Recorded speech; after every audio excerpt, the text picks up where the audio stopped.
শুভ সন্ধ্যা বন্ধুরা। আমি অনেক দিন পর আমার পুরনো বাড়ির ঠাকুর ঘর থেকে আবার ভগবানকে দর্শন করাচ্ছি। কাল হচ্ছে দোল পূর্ণিমা, তার সাথে এটাকে গৌর পূর্ণিমাও বলা হয়, কারণ গৌরের মানে গৌরাঙ্গ মহাপ্রভুর আবির্ভাব তিথি।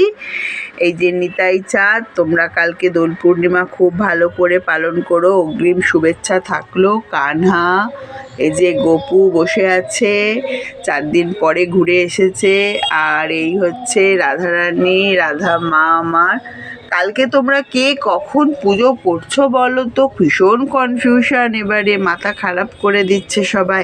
আমি তো নিজেই বুঝতে পারছি না কি করব। যাই হোক, ইচ্ছা আছে আর্লি মর্নিং পুজোটা সেরে নেব।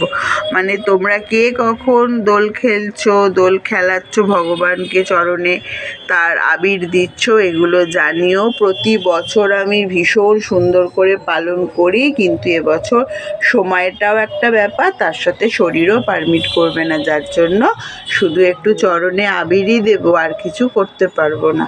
জয় মা রাধা। রাধা মা তুমি ক্ষমা করে দিও, আমি পঞ্চম দোলে তোমাদের একটু সাজাবো, এইরকম ইচ্ছাই আমার আছে।